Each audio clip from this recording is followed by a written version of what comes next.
Okay, thanks to you all for coming, and very much thanks to Susan and Patricia.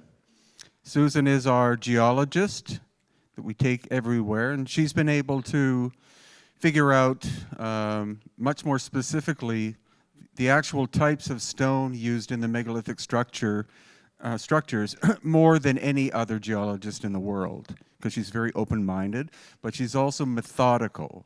So she'll never really give you an answer immediately, but she likes to have a bit of time to figure things out.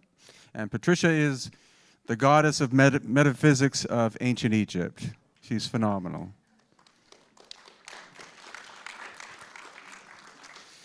So today's topic is kind of weird, in a good way, but David Childress and I both got fascinated by the phenomenon of cranial deformation that happened all over the world by cultures that didn't know each other. And on average, that was 2,000 years ago, but up until the 20th century, and then much, much farther back in time.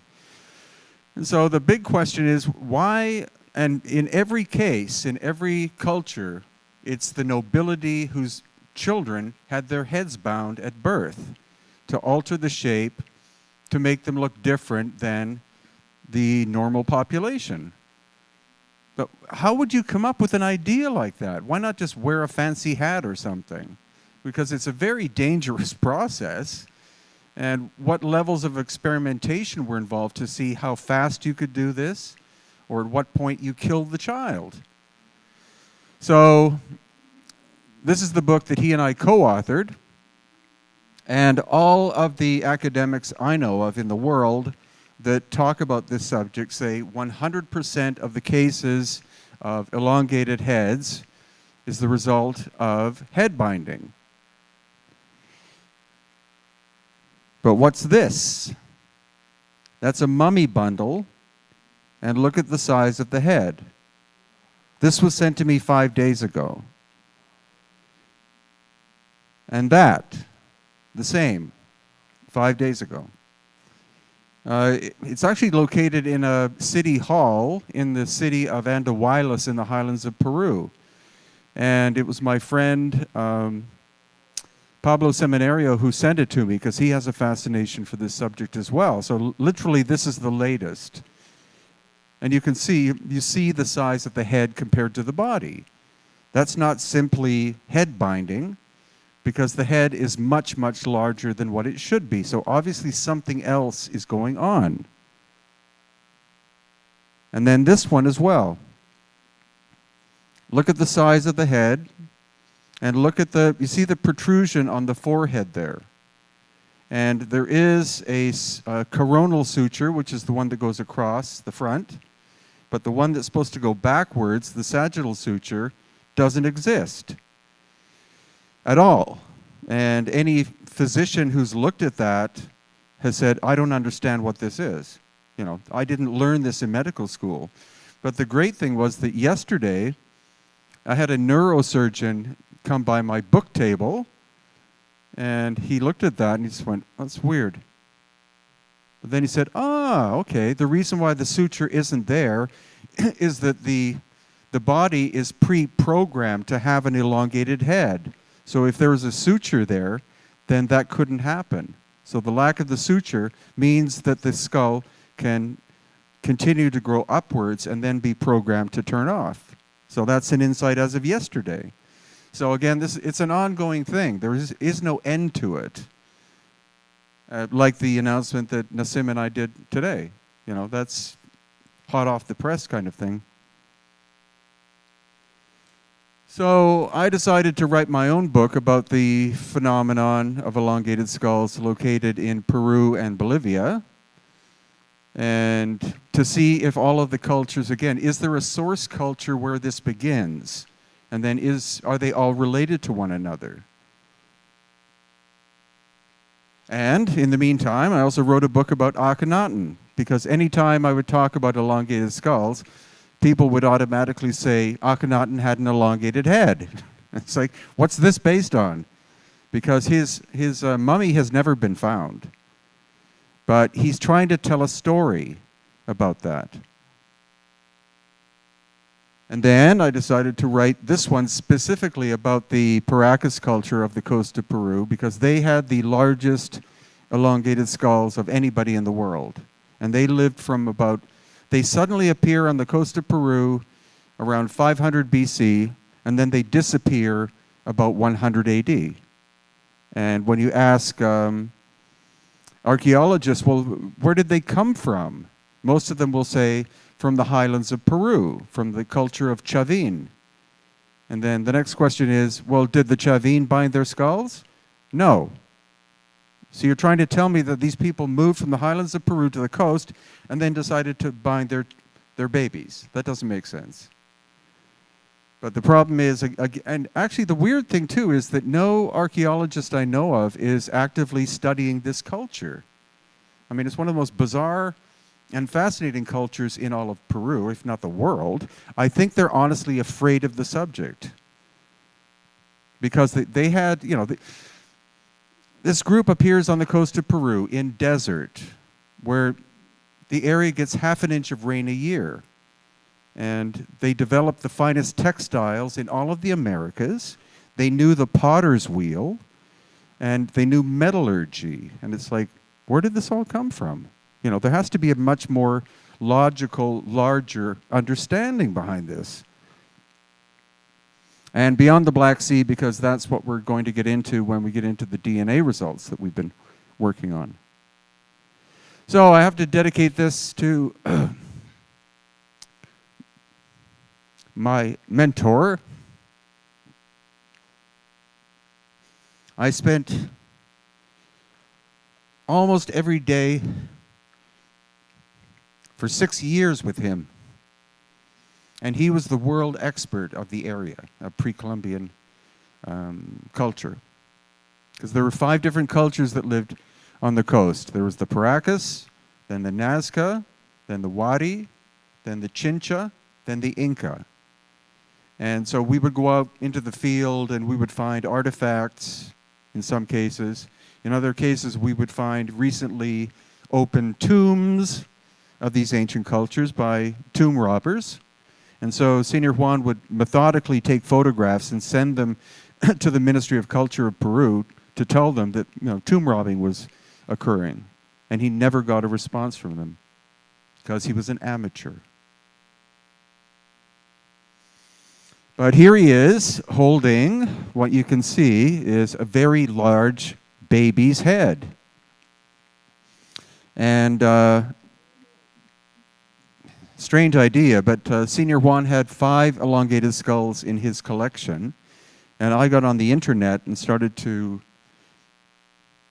support him, and then eventually people started donating money for us to collect more of these skulls, because literally people from the area would come to the museum with a skull in a bag and say, do you want to buy it? And so we would pay on average, I think, $40 for one of these. And the main reasoning was to study them, but also to make sure that they didn't get out of the country, because it's illegal to ship these out of the country. But if they make it to Europe, they're worth $1,500.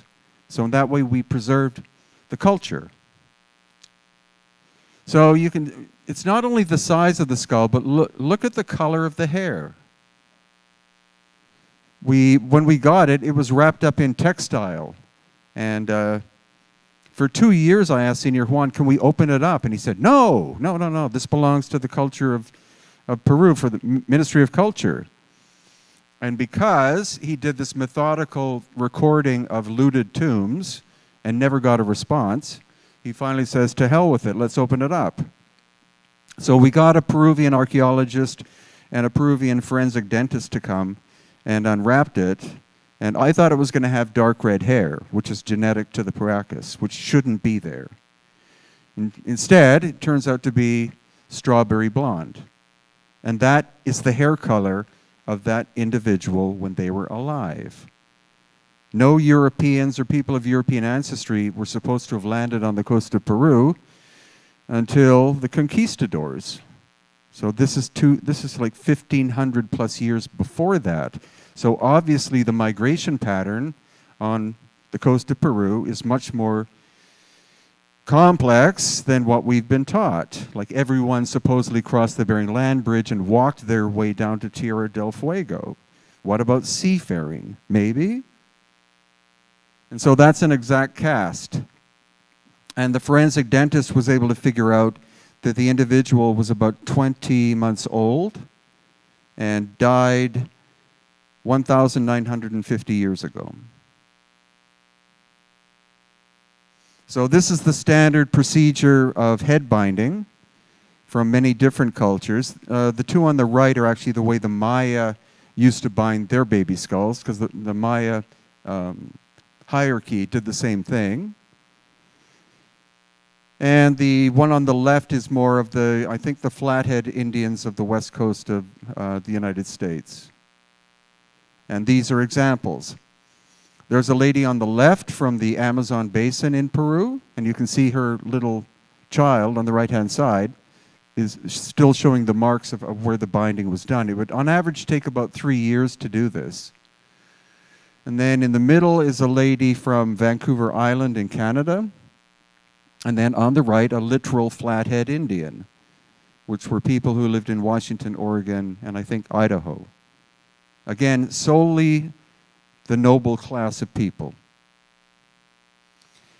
And these, again, are the different techniques that were employed in order to perform. This is the theory, at least in Peru. If you go to Cusco, where there are elongated skulls, these are the different types of binding that they believed took place. And the strange one is the one on the left, where it's almost like a heart shape.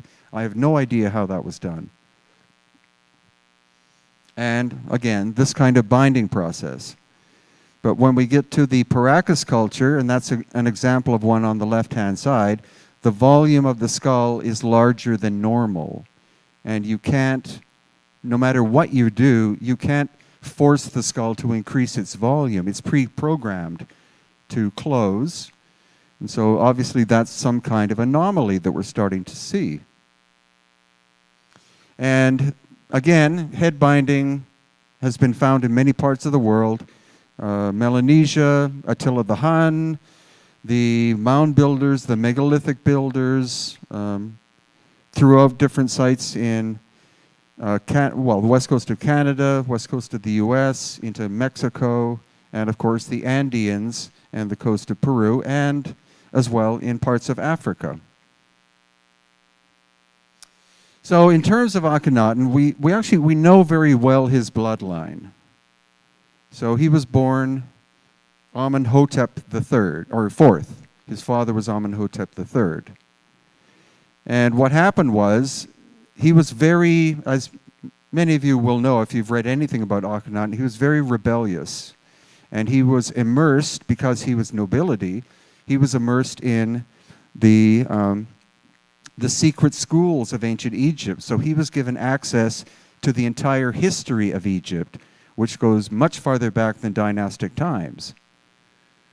And so he decided, because his father, by the time his father was ruler, he was more or less a puppet of the nobility. What was called the Amen priesthood had taken the entire society over, and he had no real job. You know, he would say, well, I want to make a pronouncement. It's like, no, don't worry, we'll do it for you. Just, have fun, you're the king. And so Akhenaten, when he saw this happening to his father, he decided when he became the ruler that he was going to change things. So the first thing he did, I think, is he changed his name to Akhenaten, which means the shadow of Aten, because he knew there was a time period way before when the time of Aten existed. That was the time of full consciousness. And then after that, it's a cycle of 5 different stages. The fourth stage, okay, actually, Patricia will help me with this. The first stage is, the first stage is, like there are 5 stages of the sun. The sun isn't called Ra. Ra is a stage of the sun. So the first stage is Keper, and that's the dung beetle rolling the dung ball, symbolic of the sun being brought into the heavens. And then next we have Ra, which is the rebellious aspect. It's the 5 stages of the sun, the 5 stages of a human life, and the 5 stages of the great cycle. So Ra is the 2nd stage. That is when it's being energized. Then we have Un, which is the 3rd stage. Then the 4th stage is Aten, which is complete fulfillment. And this relates to levels of consciousness too. And then finally you have Amen, which is dusk and darkness. And that's symbolic in a lot of different ways. So the priesthood of Amen were the ones that ran the entire society. And Amen, from which we get Amen, is not thy will be done, it's let it remain hidden. So that's why you had to go to the priest in order to have an afterlife or have anything. They had total control. So he said, no, I'm taking us back to complete consciousness, Aten. So I am Akhenaten, I am the shadow. And of course, that's the way he's portrayed. Whether he looked that way, we don't know.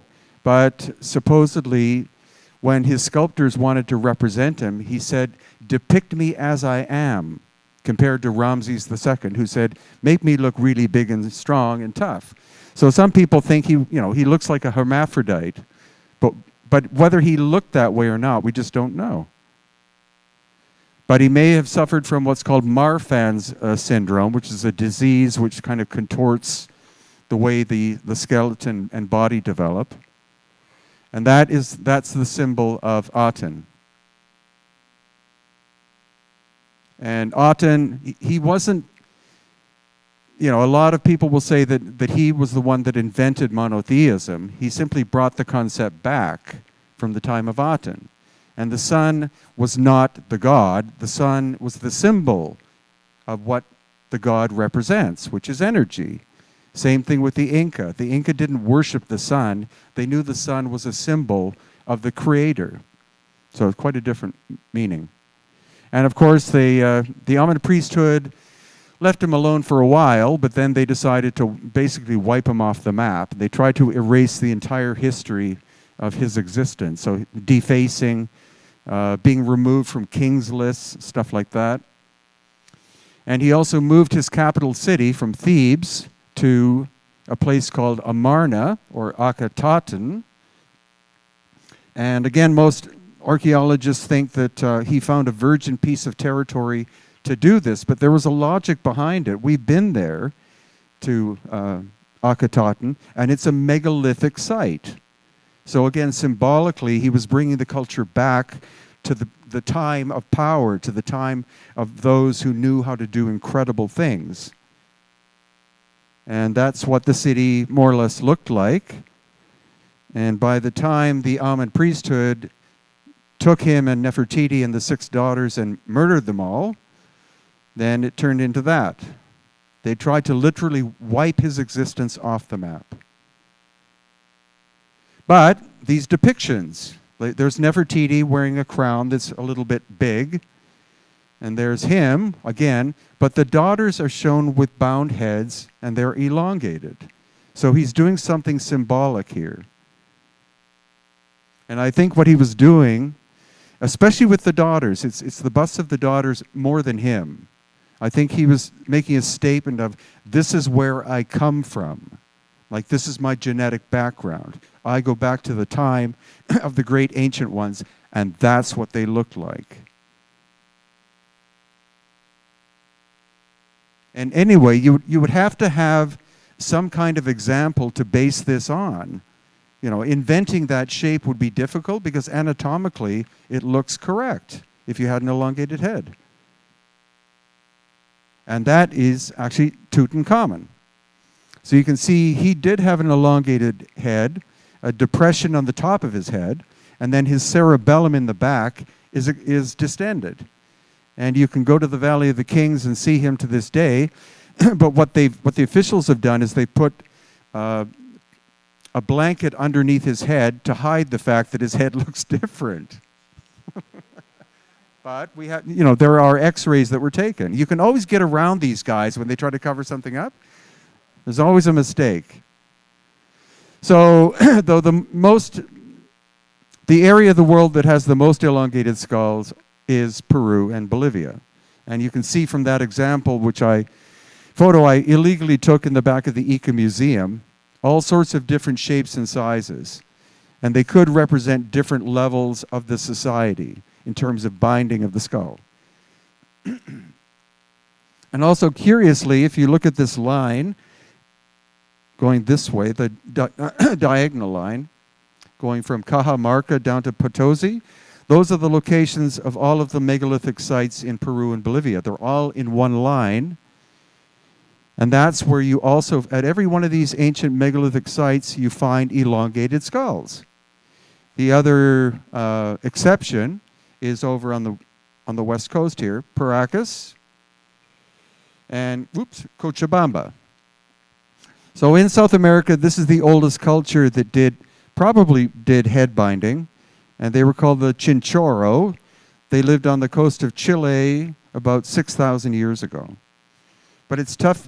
I mean, that's very complex binding, so it is possible that there was a genetic component as well involved in it. Because to bind something and create that shape, you're altering the shape of the brain. And you could obviously also kill the child if you push it too far. Then that's near the salt flats in Bolivia, and you see that simple head binding. You see where the back of the skull and the forehead are flattened. So that's not changing the volume, but that's changing the shape. And here again, the one on the right, you see flattening of the back of the skull and partial flattening of the forehead, but the one on the left is different. And this is the Huancarani culture that lived in Bolivia about 4,000 years ago. And this is at Pumapunku in Bolivia. See, that kind of looks like the Akhenaten shape to some degree. But there seems to be no genetic relationship between these cultures and the Paracas of Peru, because you can tell by comparing textiles and ceramics and stuff, there's always an influence from your ancestors, but in this case, completely different. And then this is an example at Silustani, which is near Lake Titicaca. And that's a 2-year-old child in a museum at Lake Titicaca. I think that one, there's no sagittal suture, so I think that one was born with an elongated head. And this one is called Waiki, and it's located in a museum in a little town called Andahuaylias. Waiki's head is the size of her torso. And look at the size of the eye sockets. And Waiki has been DNA tested 3 times, and we were able to get the maternal DNA 3 times. And the haplogroup, which is the genetic background, was B4, which is typical of Native Americans of that area. So the question is, what was Dad? Unfortunately, the nuclear DNA, which is the paternal side, was unsuccessful in all 3 cases. But I think we're looking at an alien-human hybrid. How else can you explain it? Mom's full-blown normal human. Dad had to be something, very different, but able to breed with that population. So here you see the profile. Waiki's also missing 2 sets of ribs. And also the rib cage looks like it's turned upside down. And I had an anatomist come with me and see it, and he said, what the hell is this? And it's not fake. It's a real specimen that was found about 10 miles from where the museum is. And in Peru, nobody bothers trying to fake stuff. There's so much weird stuff in Peru anyway that, it's like, oh, you want to buy a skull? You want to buy a 2,000-year-old skull for $40? It's like, okay.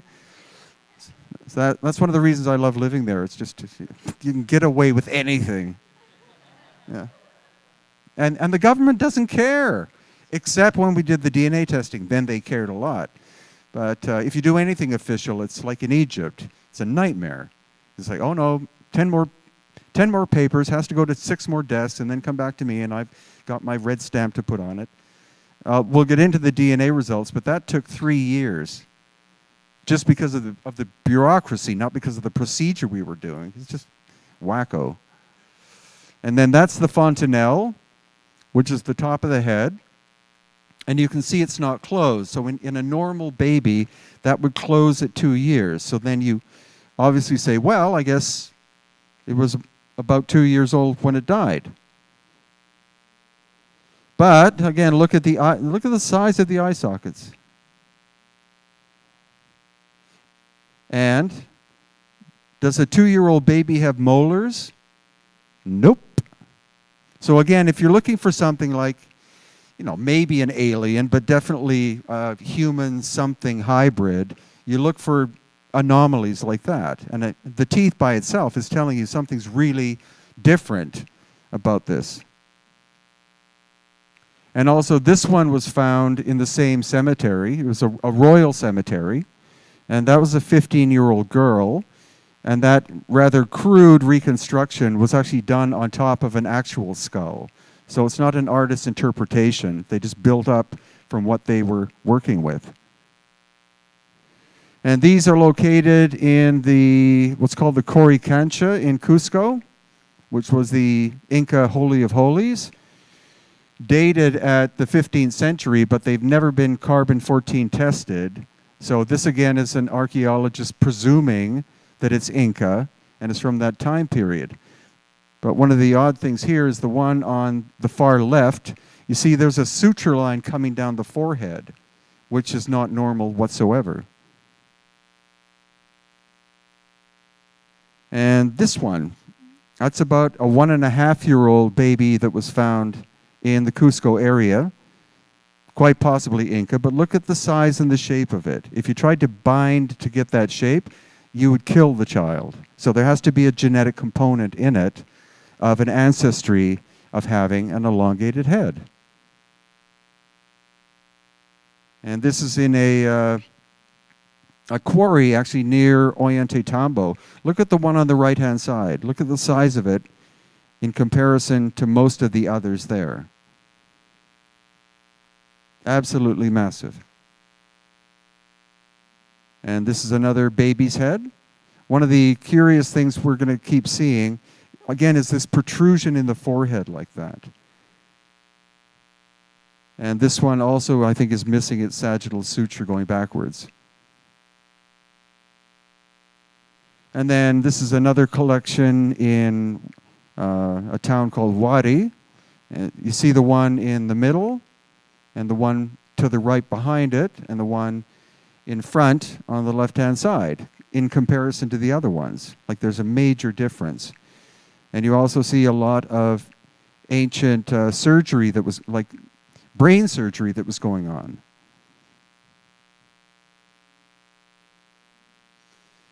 And now we're into the Paracas culture. These were on display in a little museum in the highlands of Peru. And I took these photos.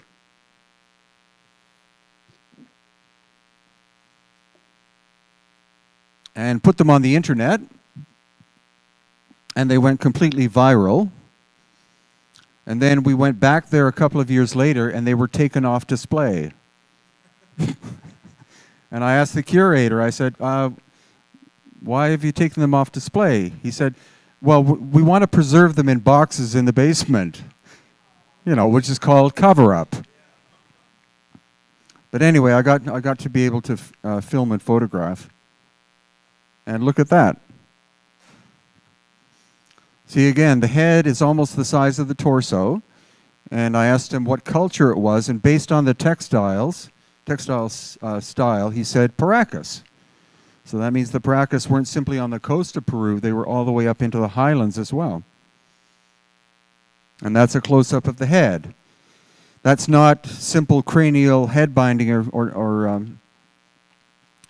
deforming. It's a very complex shaping. So I think that person was born with an elongated head.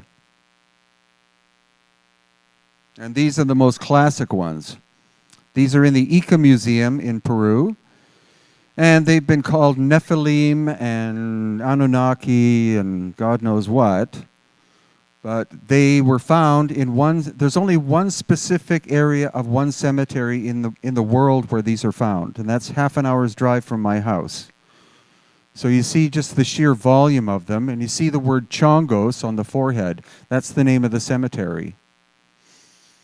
So I went to the archaeologists and I said, have you done any excavations at Chongos? And they said, no, we haven't. Why wouldn't you want to? And the backstory is even better because I said, well, if you haven't done excavations, how did you get these skulls? And he said, well, this tomb robber came in and sold them to us. And then I said, oh, okay, well, did you hire him to take him to the exact location where they were found? And he said, no, he refused to do that. But if I wanted more, they could dig more up for them. So none of the archaeologists in Peru know where these are, but I do. Because I hired the tomb robber, and he took me. It's about a 20-acre area. That's it. There's no other place. So this is part of the collection that we have collected here. Almost all of them are examples of cranial deformation. And this is where Paracas is located, south of where you see it says Pisco. So it's the largest natural bay on the coast of Peru. Again, as I said, half an inch of rain a year. But these people were masters of agriculture. What they would do is they knew the water table was about 3 feet under the sand. So they would simply mark off an area to be where they wanted to grow food, and they would take the sand down to about 2.5 feet, plant the seeds, and then once the roots touched the water source, you didn't have to irrigate them. And that's also, we're going to see part of the secret of Nazca, because this is the Nazca area. And also, there's a plant that grows on the coast called totora, which is a reed. And from that, at Lake Titicaca, you can build boats. And this is one of the last of the great boat builders. But it's also located on the coast of Peru, in Paracas. And also cotton grows there and has done for 8,000 years.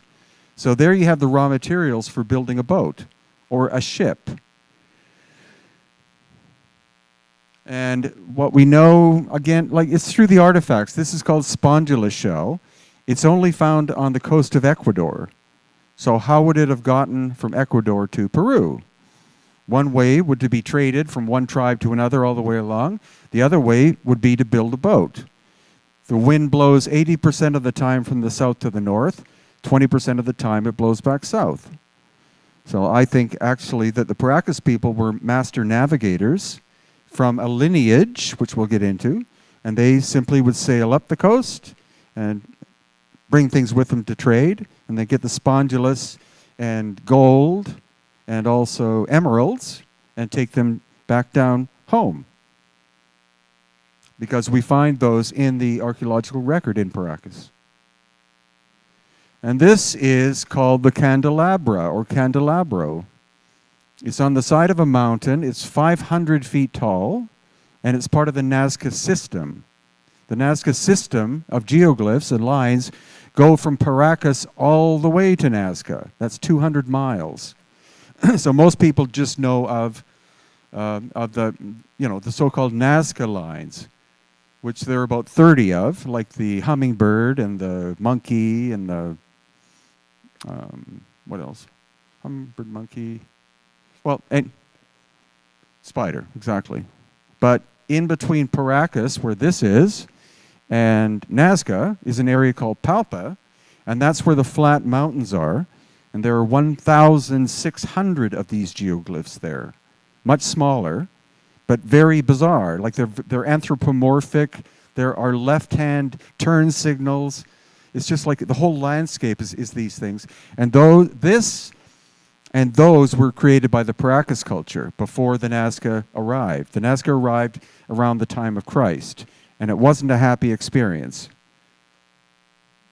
So this is the first one I ever saw in Senior Juan's museum, and it has natural red hair, and you see the complexity of the design of it. So I think, again, this is one that had quite a bit of natural elongated skull DNA in it. But of course, you would have mixing of cultures in this part of the coast, because a family can't keep inbreeding with each other, or else you wind up with deformities. So that's the process of what happened. Eventually, it was a small group probably that arrived at Paracas, and then over the course of time and generations, they would have to breed with outsiders who were Homo sapiens sapiens. Gradually, the skulls began to shrink, so then the head binding began in order to compensate to make sure the royalty didn't look the same as the commoner. And this is another style found in Paracas. It could be cranial deformation. That is definitely cranial deformation. You see the flattening of the skull, the back of the skull and the forehead. And this was the last of the Paracas. At this point in time, they were probably 95% local indigenous people. But what's that? Cranial deformation, head binding. I think that's what the original ones looked like. Again, you see the protrusion in the forehead, large eye sockets, very robust, very powerful jaw. And that's a comparison. One to the, normal human on the left, early Paracas on the right. And this is just displaying, again, the sutures, the coronal suture coming across the front, and then the sagittal suture going down the back.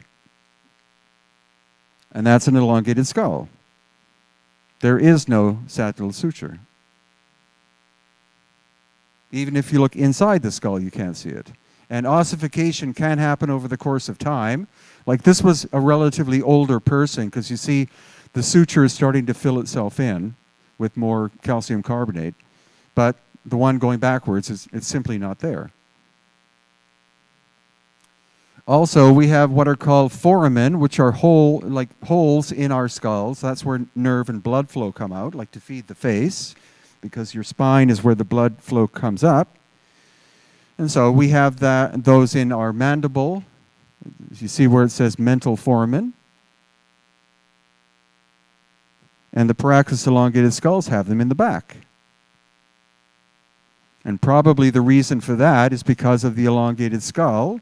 In order to properly feed in terms of blood flow, they had to have those foramen and special nerves coming through in order to feed that area. So that's a genetic feature which disappears again once the normal human input exceeds that of the Paracas, then those disappear.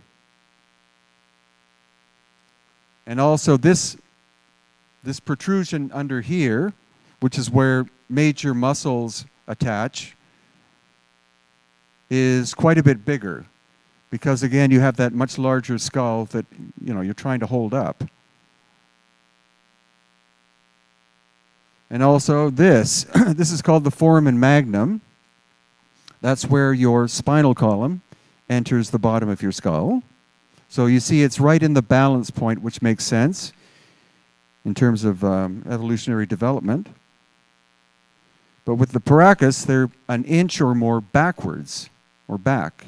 And that can't be the result of head binding. That has to be a genetic characteristic.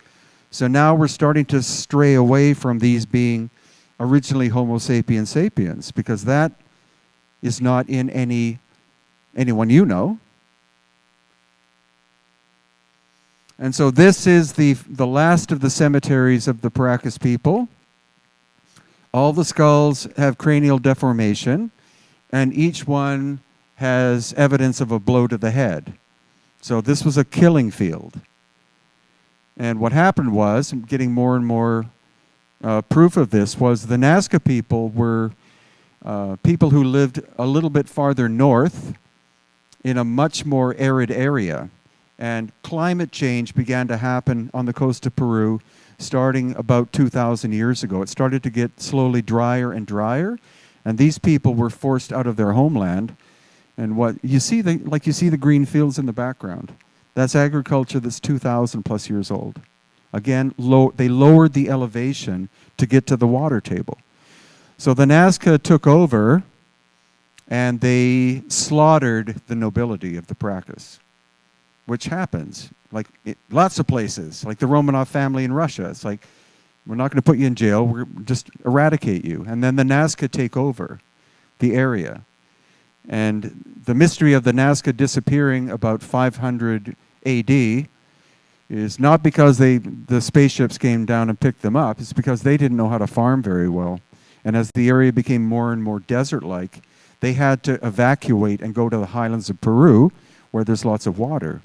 But some of the Paracas were able to escape. They weren't all in one area, and they became the root base of the Inca people, because the Inca performed cranial deformation of their children as well, until the Spanish government twice forced them to stop.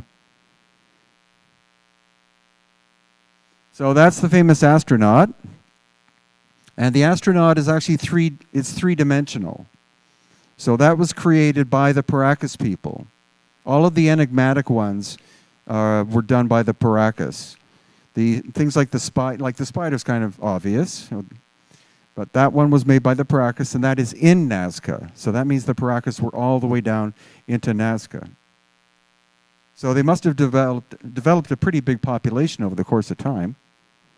And then this is in the Palpa area, and you see how playful the designs are. And again, they're three-dimensional. They're not just a scoop in the ground like the Nazca ones. These are much more complicated. And they had a ceremonial city called Cahuachi.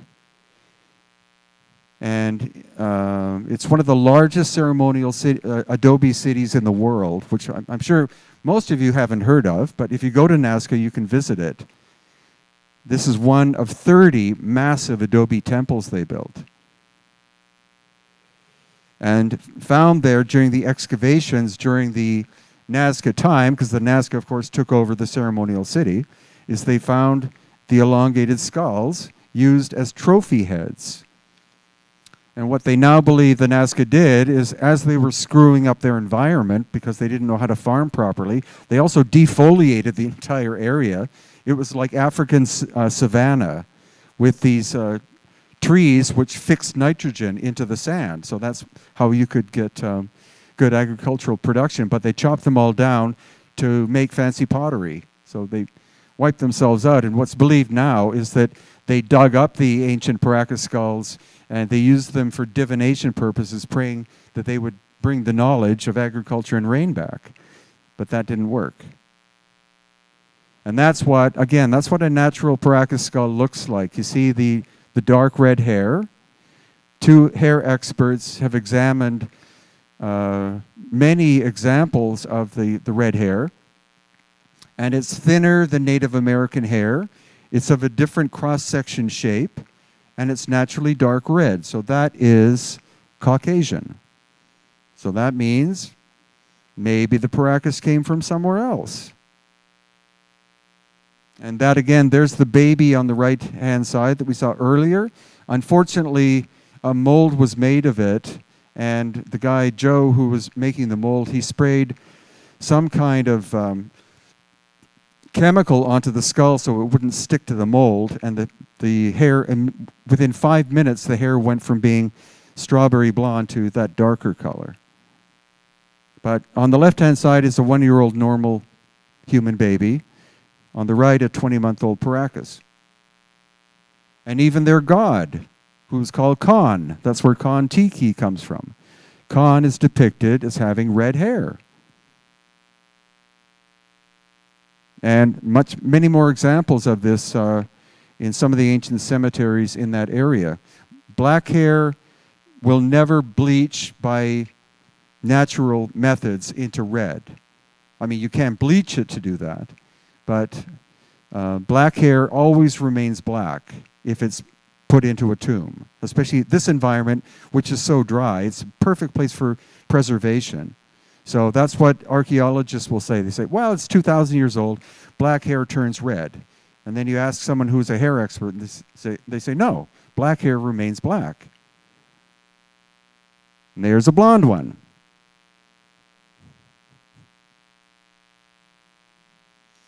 So in terms of standard academia, there were basically 4 maternal bloodlines that wound up populating South America, say around 12,000 years ago, or more or less. That's being debated, but more or less you had A, B, C, and D, and B is the dominant one in Peru and Bolivia. So here we have the baby, and the baby was DNA tested. And the baby's mother was U2E1. And you can see there what it says, West Eurasia. So that means migration. And then this one is from H1, which is found in Scandinavia, but also around the Black Sea and Caspian Sea area. And there's the baby when it was still wrapped up on the right. And so the one on the left, H2A. And you can see once again the epicenter more or less is the Black Sea and the Caspian Sea. So we're getting a pattern going here, because we had 18 skulls tested, only 2 turned out to be Native American, and all the rest are what you're going to see here. And even 4 wound up being unknown. So that was quite curious, because what the DNA test does, every ethnicity in the world that exists has been DNA mapped. And that's what the program does. It simply takes the DNA that it's looking at and compares it to all the others and says, it's part this, it's part that, it's predominantly this. But in 2 or 3 cases, it said, I don't know what it is. So that suggests something exotic is going on. And then here you see, after we finally have done 22 skulls testing, the majority are, actually the 2 latest ones that we did are haplogroup R, which you can see is around the Black Sea and Caspian Sea, and also K, and U shoots off from the root of R, and J does as well. So those are the predominant ones that we've been finding. And so, I mean, it may sound like a stretch that these people migrated, but we have to entertain the idea, because that's where the genetics seems to be coming from. So here you have the Black Sea area, and if you were, say you were under attack from someone who was trying to take over your land, how would you escape? The easiest way to do that is by sea, obviously, rather than running. So is it possible that they could have left the Black Sea? And if we look at the pattern there, and you see where the Bosporus Strait is, that could be an exit point into the Mediterranean. And then from the Black Sea, which is the top right, into the Mediterranean, if you follow, again, the predominant currents, that takes you on the bottom right, very close to the Red Sea and the Persian Gulf.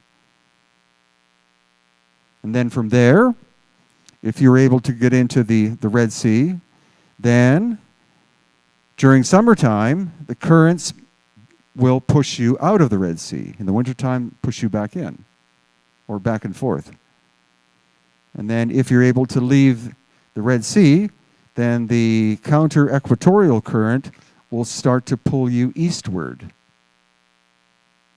And then from there, the equatorial countercurrent would take you off the coast of Ecuador. And if you're able to do that, then you wait until the 20% of the time that the wind blows south, and that takes you to Paracas. Paracas Bay. So, if we look at the Black Sea, these are examples of elongated skulls that have been found there. And they're more or less contemporary with or a little bit older than the Paracas. So there could be, again, this could be further evidence. And these are the other largest elongated skulls in the world. One's in the Black Sea area, one's on the coast of Peru. And you see the one on the right, again, has that strange anomalous suture line coming down the forehead, which actually shows up in Peru. And this is a recent finding. This is a 2-year-old baby that was somewhere around 2,000 years old.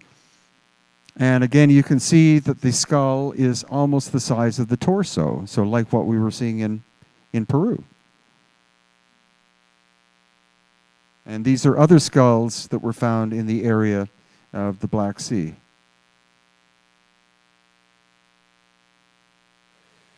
And this is a recent find from about 6 months ago. And that too, to me, looks like very much a natural shape. And that's the actual skeleton that they found.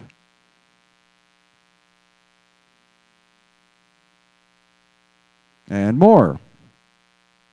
And also actually into Bulgaria as well.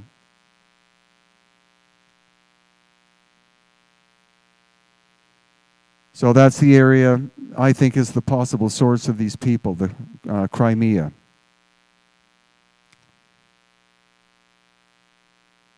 And as I said, into Romania and Bulgaria, etc. So there may have been migration into other areas as well, and then interbreeding with normal people over the course of generations results in the natural features disappearing.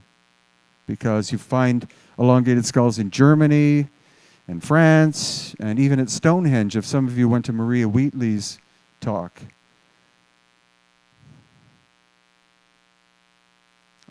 And this is also where cranial deformation and elongated skulls have been found throughout Europe.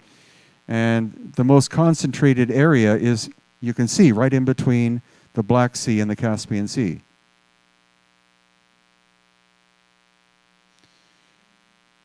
And that was an 8-year-old child from Paracas on the coast of Peru, called Cinnamon. And I think she's dated at 2,300 years old. This is the one that was featured on Ancient Aliens. And her DNA was tested, and it was K, which again takes you back to the Eurasia. So again, this is the standard idea of how cranial head binding was done, the flattening. But look at the difference. There's a cranial deformation on the left and a Paracas on the right.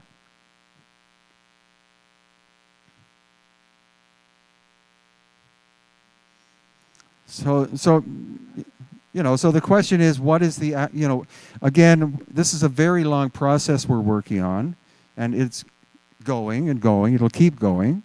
So we're collecting more data as we go, but whether they were, a subspecies, they probably were a subspecies that got wiped out. So they were probably Homo sapiens Paracas, because if you're a subspecies, it means you can interbreed with another subspecies. But a species can't breed with another species. There's too much genetic difference. But if they turn out to be Homo sapiens Paracas, then that's what they were. And so Neanderthal. So a lot of you will probably have about 3% Neanderthal in your system. So Neanderthal is a subspecies of Homo sapiens. And then also the recently found Denisovans. They're very attractive people, aren't they? But again, some of you may have Denisovan. And then this is a product of the crossbreeding of the two. So the two of them are subspecies. Successful breeding. And then Homo florensis, who lived on islands in Indonesia, they probably were an actual separate species.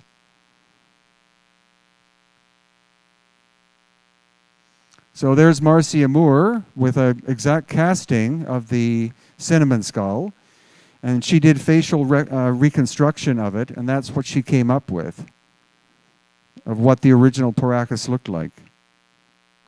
So to me, they don't necessarily look Native American. They look something kind of different than that.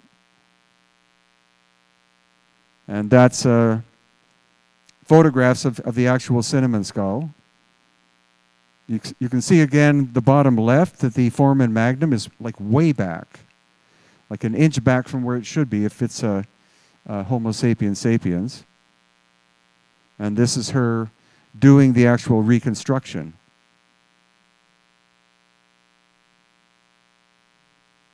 So there's what she thinks the ancient Paracas originally looked like.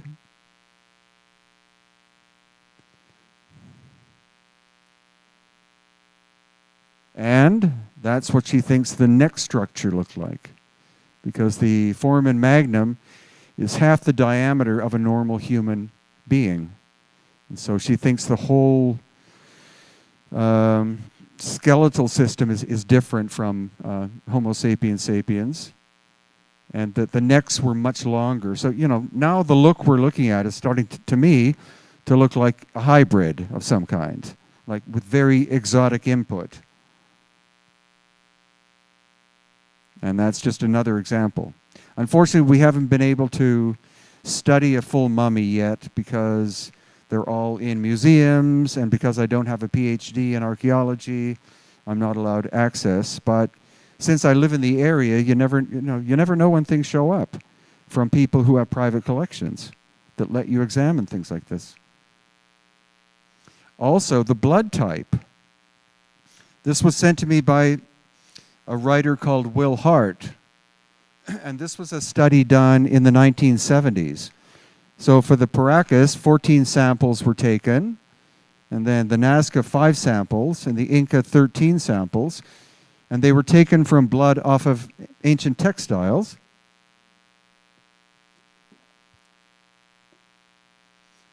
And everyone who is full-blooded Native America from Mexico down to the southern tip of South America are 100% blood type O.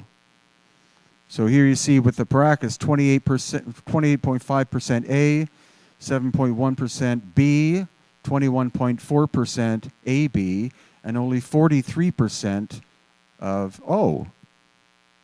And even the Nazca are curious too. AB 40%, O 60%. So obviously there was migration to that part of the world in the very, very distant past, because the Paracas existed from, say, around 600 BC to 100 AD, then the Nazca from 100 AD to 500 or 600 BC, and then the Spanish don't arrive until the 16th century. But this study was published in the 1970s, and as soon as the researchers' colleagues found out, it was ripped from the record. But Will was able to find a copy for me, and there it is. So here, this shows you where blood type A is located in terms of high concentration. So you're seeing that the area of the Black Sea and the Caspian Sea is pretty high, like 30 to 35%. And then blood type B, again in that area, reasonably high. So there was an ancient presence there. But you see South America, 0. And you see with A, 0%. B 0%. And then O, 90 to 100%. And that shows the geographic distribution of the blood types. So South America, 100% blood type O. So these people had to have had ancestry from somewhere else. And you can see that the area of the general region of the Black and Caspian Sea show presence of A and B at least. And this is a fetus that was drawn in the 19th century that was 7 to 9 months old. Done by a master illustrator. And you see the size of the skull compared to the body. So this individual would have been born with an elongated skull and supposedly a full set of teeth. And then we have this one. This is located near Lake Titicaca. Finally, a complete skeleton to look at. And we're going to go back, and the curator has said we can take DNA samples from it. The funny thing was that I went to Tiwanaku and Pumapunku with a friend, Ken, and Ken was a physicist. And so he wanted to see Pumapunku because he wanted to measure the magnetism and all this stuff there. And at the end of the day, we ran out of things to do, and we had a full day the next day. And I said, well, Ken, how'd you like to go and see if we can find this museum that has these strange skeletons? And he said, oh, that sounds good, because I'm also a radiologist. So a radiologist is a master at analyzing disease and bone structure and stuff like that. And so he looked at it for about 20 minutes, and then he said, well, it's not human. And I said, well, what do you mean it's not human? He said, well, it can't be Homo sapiens sapiens. There's too many differences. And then my wife was poking me in the back and kept saying, look at the baby. And I said, no, like this is the first skeleton, full skeleton I'd ever seen. And again, look at the size of the skull. So finally I turned to my left and saw that. So there again, the skull is the size of the torso. And Ken, who's a medical doctor, said that was a 7 to 9 month old fetus. And so on the drive back to La Paz in Bolivia, Ken and I didn't speak a word to each other because he and I were just in shock. And then finally we got to the hotel, and Ken said, what do you want to do for dinner? And I said, I'm going to bed now, because my brain was about to explode. So the next morning at breakfast, Ken came in, and he said, I'm 90% certain that was mother and child, and that they both died during childbirth. So that means that's a baby that was going to be born with an elongated head. So there's the genetic proof. So compared to what the academics say, where they say, no, it's all head binding. It's like, not with these examples. And then this one, that was lent to me for 3 days. That was a newborn baby. And look at the size of the head. And the arrows are pointing to the eye socket and to the mouth. And there again. And you see the neck is way to the back.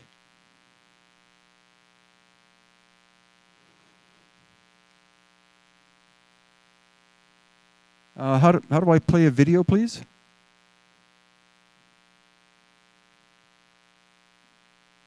And you see the red hair, and you see the overall shape of the skull. Now, is this the result of cranial deformation or head binding? Because if it was only newborn, or possibly 3 months old, then that would not be enough time to do head boarding, which normally takes between 6 months and 3 years.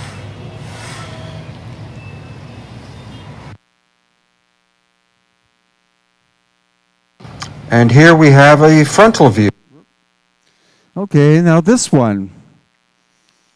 This I finally found after a couple of years. It's located in the San Marcos University Museum in Lima. And you can see that's a full head, neck, and torso, and arms. And again, I asked the curator, and that's the Paracas culture. So you see how, again, how huge the head is.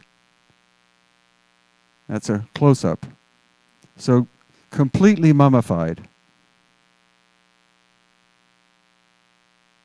There's a banker in Spain. Maybe they live to this day.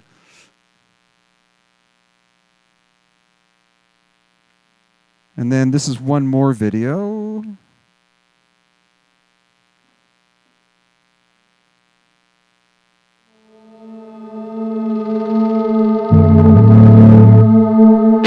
Hi,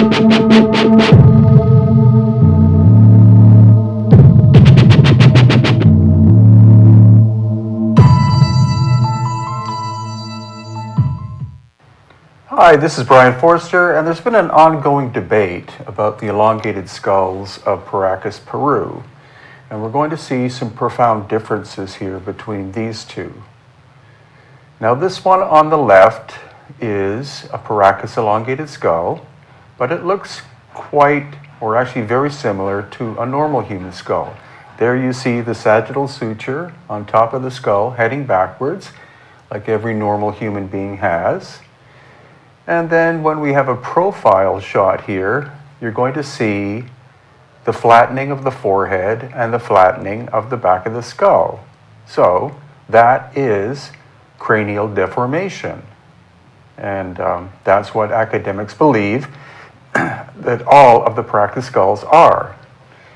But we're going to be looking at another one, which I believe is actually a natural elongated skull, as in it was born elongated. There again, you see the sagittal suture, which is common in Homo sapiens sapiens.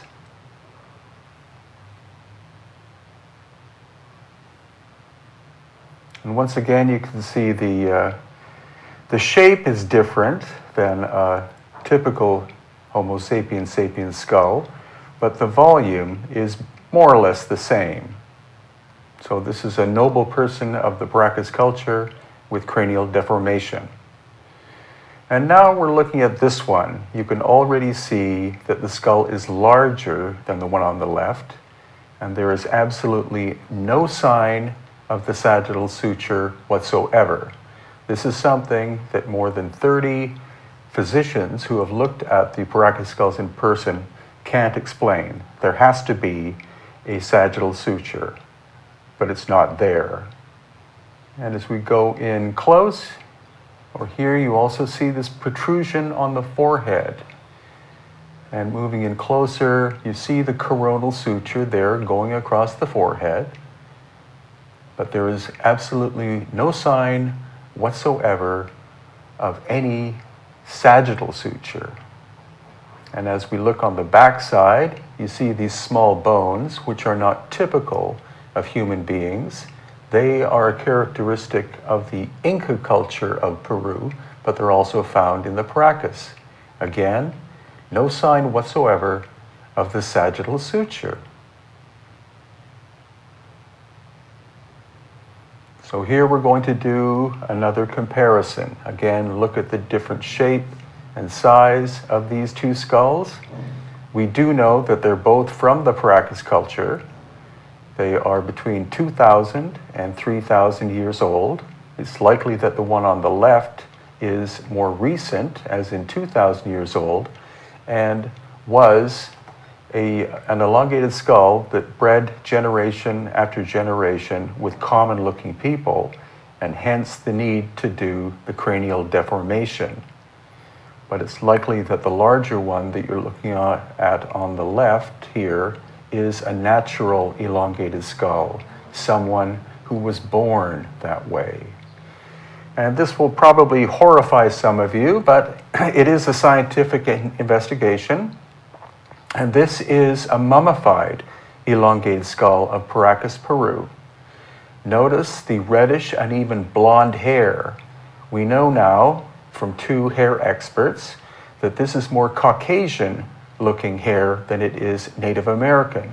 Notice that it's thin and it's wavy and it's reddish and even blondish. Now this is not the result of age or dyeing or coloring of any way, shape, or form. This person was born with that hair color, which also probably means that they had lighter skin and also possibly green or blue eyes. Hence, the DNA also indicates that their origin appears to be the Black Sea, Caucasus area of Eurasia. That is what the DNA results are telling us. And samples from this skull are already at 3 different DNA laboratories, and we are hoping to get the results sometime in February or March of 2019. this skull is from a private museum, not from a national collection.